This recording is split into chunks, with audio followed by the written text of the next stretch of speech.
de Lude et de Saron les virent et ils se convertirent au Seigneur.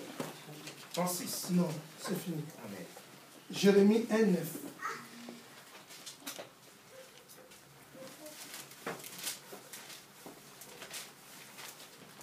Je lis au nom de Jésus. Amen. La Bible dit, puis l'Éternel étendit sa main et toucha ma bouche. Et l'Éternel me dit, voici, j'ai mis mes paroles dans ta bouche. Seigneur, nous te disons merci. Permets que pendant ces temps, que cette parole soit pour moi, pour mon frère, pour ma soeur.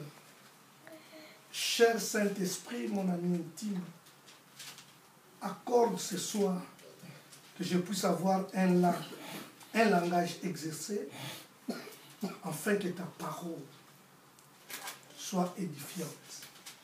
Au nom de Jésus-Christ. Amen. Amen. Bien, je parle comment saisir la parole de votre destinée.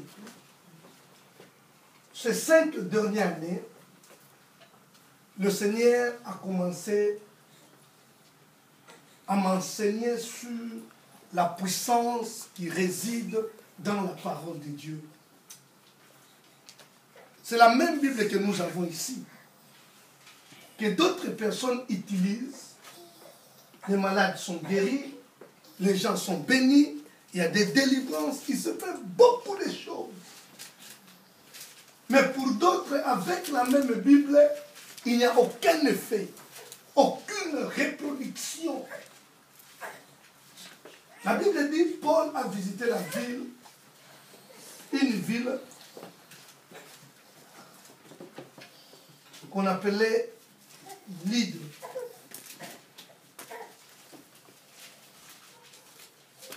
Et c'est dans cette ville qu'il trouva un homme paralytique pendant 8 ans.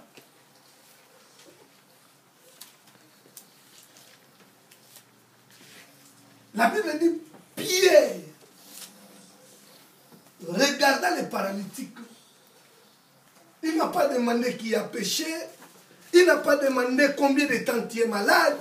Il n'a pas demandé qu'est-ce que les médecins ont dit. Il n'a pas commencé à chanter, à prier.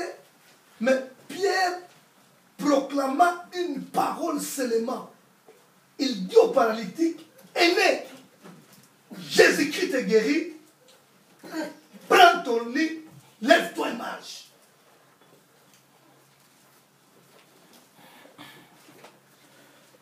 La Bible dit aussitôt.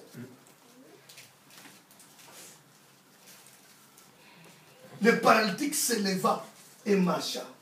Tous les habitants de l'île se convertirent au Seigneur. Ceux qui ont vu les miracles, ceux qui ont expérimenté la puissance, ils se convertirent au Seigneur.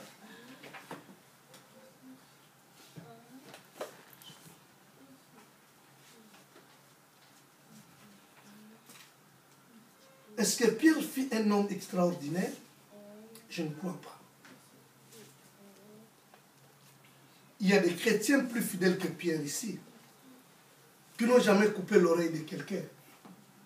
Il y a des chrétiens plus fidèles que Pierre ici, qui n'ont jamais renié Jésus. Pierre, comme chrétien, il avait les hauts et les bas. Pierre, comme chrétien, il avait la force. Il avait aussi la faiblesse. Mais dans l'école du maître, il a appris la notion de l'impact de la parole.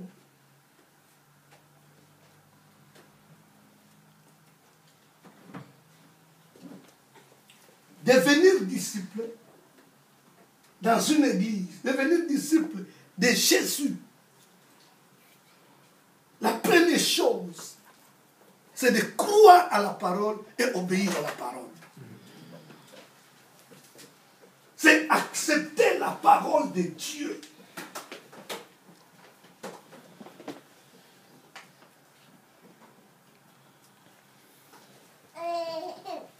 En français, on dit on donne ce qu'on a.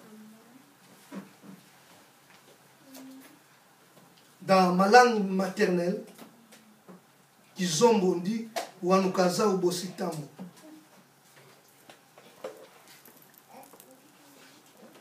Quand tu n'as rien, tu vas aussi rien donner. C'est la même parole que tu écoutes maintenant, que tu peux confesser. La parole que Pierre a proclamée. Parce que dans la loi de la parole, nous avons deux aspects de la parole. Nous avons la parole écrite, qu'on appelle normalement logos.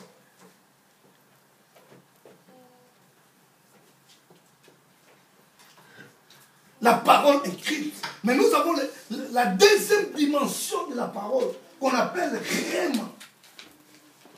La parole révélée. Dans la parole révélée, il y a l'onction de la parole qui crée.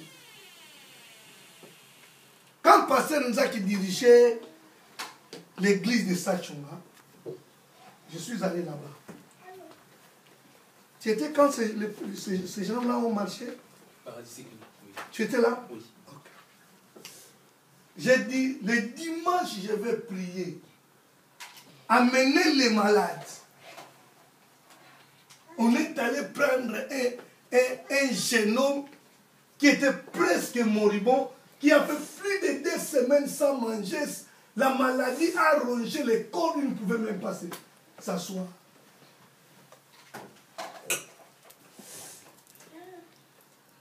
Il était assis à l'église. Je prêchais, je prêchais, je prêchais. J'ai dit, cet homme aujourd'hui, il se lèvera. J'ai dit dans un premier temps, lève-toi. Il a essayé de lever, il est tombé. Vous savez, dans toutes les églises, quand il y a des gens de pierre, il y a aussi des Thomas. Les gens qui doutent à la puissance de la parole de Dieu.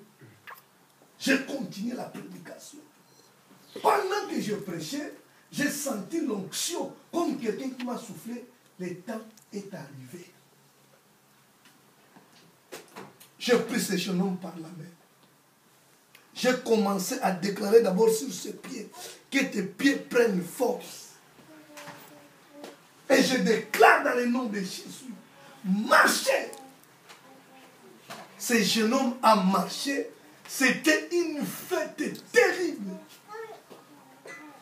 J'ai vu des militaires katangais qui habitaient dans des zones diamantifères amener de l'argent que j'ai pris pour eux.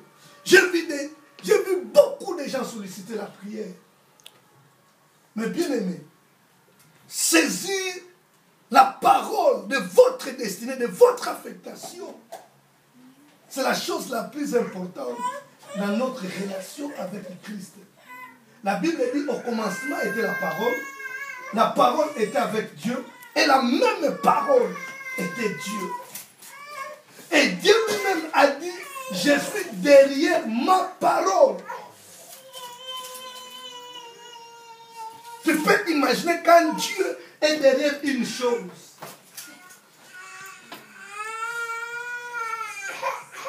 Quand Dieu est derrière votre situation, quand Dieu est derrière votre maison, votre famille,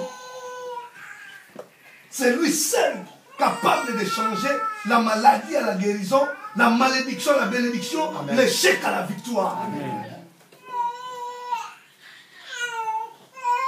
Mais bien aimé, il y a des gens qui sont en France. Dieu les a envoyés venir ici. Hein? Mais il y a des gens qui sont en France, ils sont venus par leurs propres forces, leurs propres sentiments, leurs propres efforts. Il y a des gens même qui sont en France qui ont volé pour venir en France. Nous ne serons pas tous la même chose. Mais tout commence avec Dieu. Et si c'est Dieu qui est la source, la bénédiction sera réelle. Amen. La bénédiction sera avec beaucoup de facilité.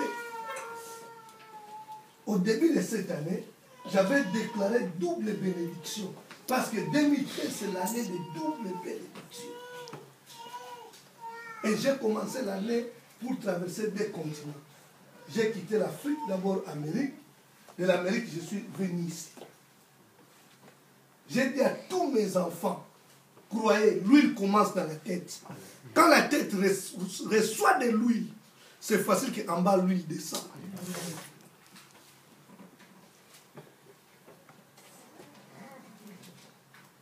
Ma grand-mère me disait chaque fois cette parole, Wanukaza Ubositamu. Pas ça, c'est. Voilà qui compte. Ah.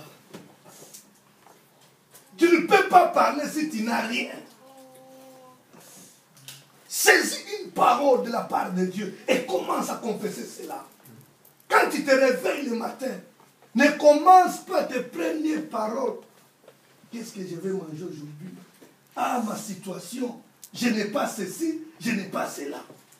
Quand tu te réveilles le matin, tu es le premier ou la première prophète de ta vie. Amen. Premier prophète de ta maison. Premier prophète de ta situation. Déclare la parole de Dieu. Bible dit, ce qu'un homme aura semé, c'est ce qu'il moissonnera. Il ne faut pas seulement utiliser les versets bibliques quand il y a des mauvaises choses. Non. Dieu, j'ai semé la parole pour ma journée. Si j'ai semé la parole pour cette année, je dois récolter ce que j'ai semé pour cette année. J'ai déclaré double bénédiction. Et je le crois que le Seigneur le fera. Parce que Dieu est fidèle. Il ne faut pas prier, parler sans dire un verset biblique pendant que tu pries. Dieu n'est pas derrière les paroles d'un apôtre. Dieu n'est pas derrière les paroles d'un pasteur. Dieu est seulement derrière sa propre parole. Quand tu pries, tu fais ta prière. Il faut citer des versets bibliques. C'est par les versets bibliques, c'est comme quelqu'un qui met des engrais chimiques pour que la plante puisse pousser rapide. Vous me comprenez? Amen. Quand tu cites les versets bibliques en priant, tu es en